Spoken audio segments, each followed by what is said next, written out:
Welcome back, folks, to WrestleRant, where I give my in-depth analysis of all the pay-per-views that I watch in the WWE Network. For the entire road to WrestleMania, I'll be breaking down every old WrestleMania, 1 through 30, with the exception of 17, 19, 20, and 21, which are already up here on the channel from last year, right here in the WrestleRant video series, if you want to go back and check them out. But today, I'll be talking about WrestleMania 7, as seen in the WWE Network. So, as I've talked about in WrestleManias 1 through 6 that I've reviewed here on the channel so far in the month of February, these pay-per-view reviews for the early WrestleManias, because you got to keep in mind, if you go back and watch these, at least 1 through 10 are compromised of many meaningless matches, that really have no meaning behind them and are quick.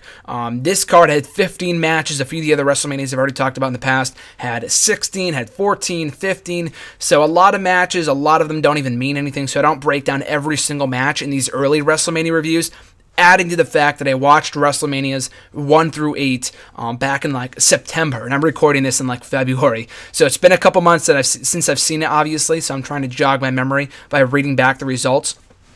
But just keep that in mind while listening. But I will point out the more meaningful matches, the more marquee matches that you should go back and watch on these respective pay-per-views. So kicking off the show, the Rockers defeating the duo of the Barbarian and Haku. Pretty good tag team match, and as I've talked about in some of my past WrestleMania reviews, it's usually the tag team matches of all the WrestleManias early on anyway that get the most time of all the matches on the card. So that's good to see. The Rockers were always an awesome tag team. Why they never received a run with the tag team titles is beyond me. And they had that whole controversy with the Hart Foundation and winning the titles, but they technically never did officially. But whatever. That aside, the Rockers were an awesome tag team. And I think this might have been their last WrestleMania together, unless they teamed the following year. But I'm pretty sure this was their final WrestleMania together.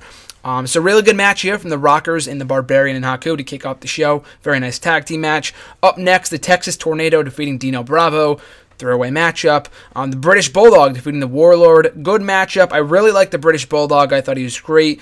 Should be in the WWE Hall of Fame already. Why he isn't, I'm not really sure. But hopefully he does land a spot in the WWE Hall of Fame at some point. But a good match here. Again, another tag team matchup that kind of didn't steal the show. I think there were other matches that were better. But I do think this was a really good tag team match. And like I said before, it's usually the tag team matches on these early WrestleManias that kind of, like I said, didn't necessarily steal the show, but they were the better matches of all the clusterfuck, amount of matches on these shows. And I thought this was really good as well. The Nasty Boys defeating the Hart Foundation to win the WWF Tag Team titles. A lot of tag team title changes in these early WrestleManias. At the first WrestleMania, and I'm sure this is like the 4th or 5th time that the titles have changed hands at WrestleMania early on in the early era of WrestleMania. Up next, Jake Roberts defeating Rick Martel, and this was one of the first matches on the card up to this point that felt like it actually had a story behind it. They had a ruthless rivalry going on at that time. What it exactly was about, I can't recall. But Jake Roberts was always great. He was beloved by the crowd in this matchup. So a good matchup here. Anything involving Jake Roberts, I always enjoy. So good stuff here. It was a blindfold match. One of the weirder stipulations. They made the most of it. It was pretty stupid. Like I said, I enjoyed it for what it was because Jake Roberts is always great, hitting the DDT out of nowhere. But the stipulation behind it was really, really dumb. But I did like about it, like I said before, was that unlike a lot of the earlier matches, it actually had a story behind it with Jake Roberts getting blinded. Now I remember, because I remember watching back on WWE Countdown on the WWE Network only a few weeks ago. But the stipulation of the match was stupid. A blindfold match is so dumb. But even Jake Roberts, goes back and, like I said, on the Countdown special, when talking about that matchup and recollecting his memories of it, he said he had a pretty fun time and kind of like pointing around the ring and where the audience would cheer the most. That's where he would go and attack Rick Martel. So it was a fun matchup from that standpoint. It was stupid. It was silly. But I'm a sucker for a good story. This had a story behind it, so I enjoyed it for what it was. Up next, the WrestleMania debut of The Undertaker.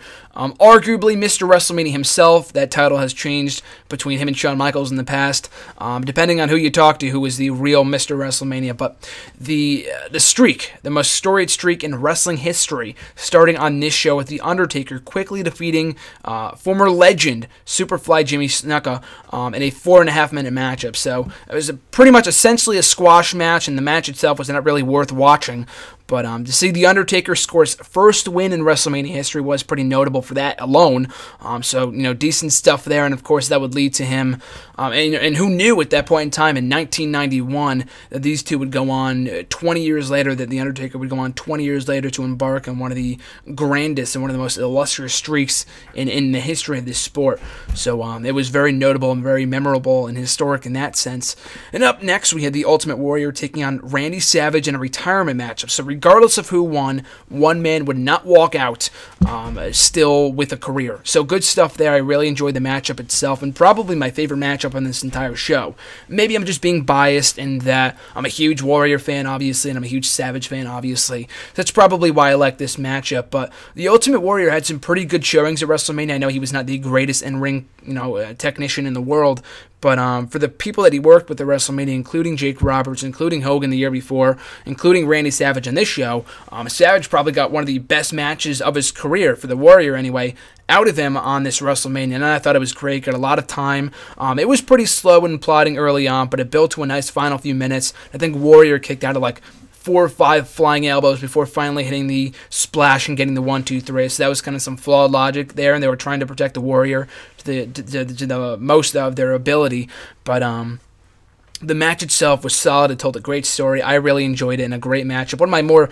Probably one of my favorite matches from these early WrestleManias that I really enjoyed. I thought it told a great story, especially for what happened afterwards with Queen Sherry being disappointed in Randy Savage for coming up on the losing end, starting to attack him afterwards, and Miss Elizabeth, who was in the crowd, came on down, attacked her, fended her off, and then reunited with Randy Savage to the tears of everyone in the audience. So I thought that was awesome. So the Ultimate Warrior picks up the victory, and Randy Savage wins in his own way by reuniting with Miss Elizabeth. So I thought that was an amazing moment, and if you ask any one of the old-school wrestling fans, they'll probably tell you that that was one of the more historic and more memorable moments from the early WrestleMania. So awesome stuff all around right there.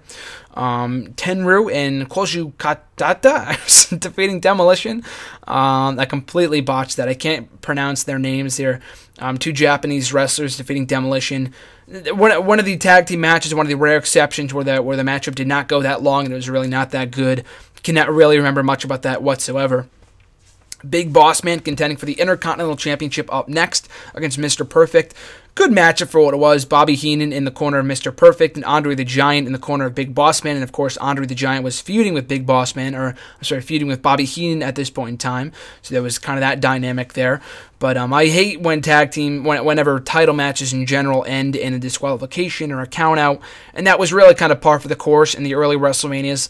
Almost every match in the early WrestleManias always ended with a non-finish or something stupid. So it really wasn't that surprising, but I was not a fan of the Big Boss Man gimmick early on in the late 80s and early 90s. I was more a fan of his gimmick when he resurfaced during the Attitude Era with the Shield-like attire, and he was kind of like the henchman for the corporation and the McMahon-Helmsley faction regime, whatever. I thought that gimmick, that version of the Big Boss Man was awesome. This one, not so much. I thought it was corny and it was cheesy. The match was good, and I got some good time, but I just didn't like the non-finish. Up next, Earthquake quickly defeating Greg Valentine. Really nothing to dissect there. The Legion of Doom quickly defeating Power and Glory, in a minute matchup, so a quick squash there. Up next are another matchup on the card that we had another story for, with Virgil taking on his former mentor, Ted DiBiase.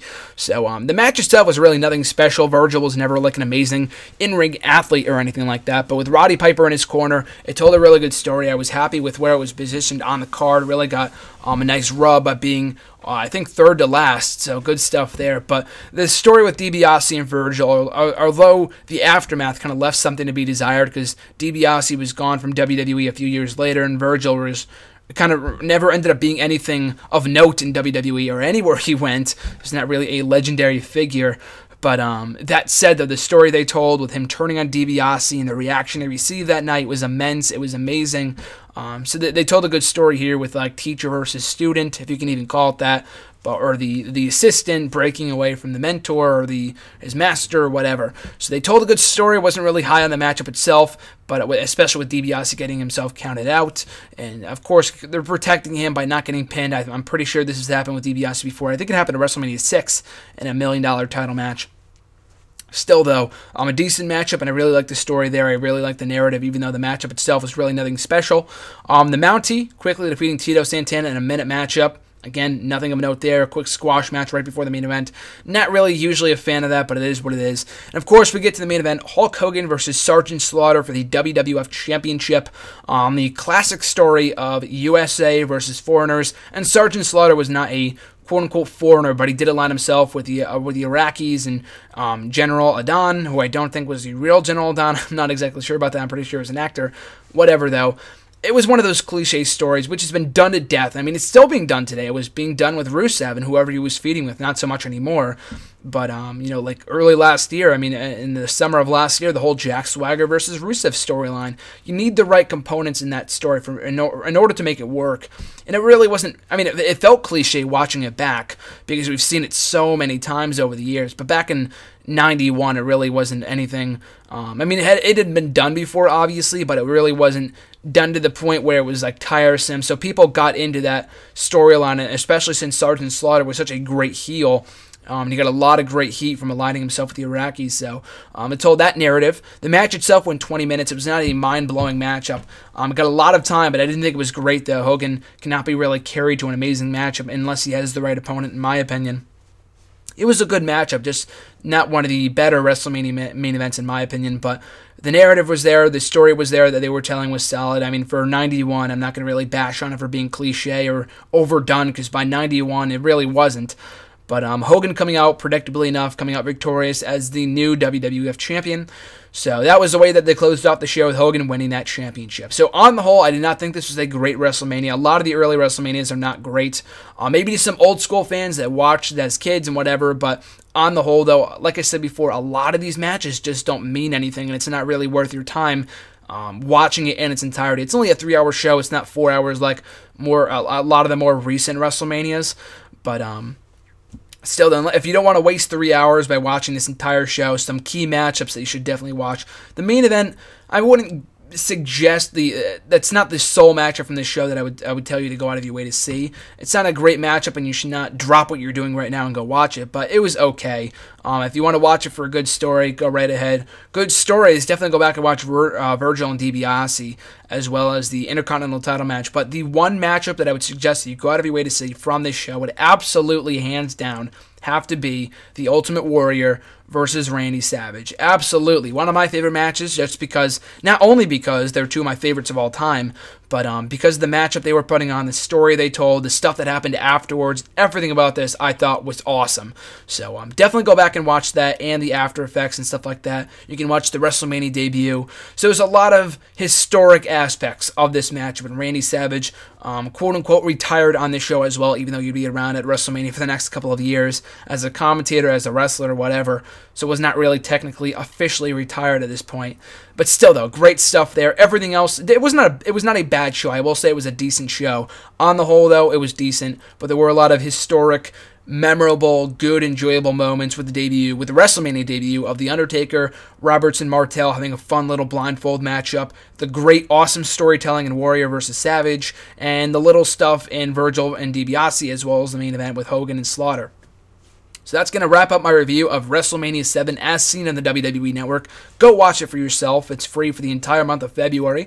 In my next WrestleMania review, coming up tomorrow here on the YouTube channel on Sunday, I'll be reviewing WrestleMania 8. Not one of my favorite WrestleManias, but it did have its moments as well, much like a lot of these more recent ones before we kind of move into the not more current WrestleManias, but a lot of the more modern ones with 11 and onward that had a lot more things to praise and talk about, where I can go more in-depth of these matches, not so much in these early WrestleManias. But as always, if you guys want to support the show and support me, whatever, you guys can find me on Twitter at WrestleRant, find me on Facebook at Graham Jason Matthews. Make sure to share, comment, like, and subscribe. All support is greatly appreciated. Once again, guys, thanks for listening, watching, and I'll catch you guys in my next video.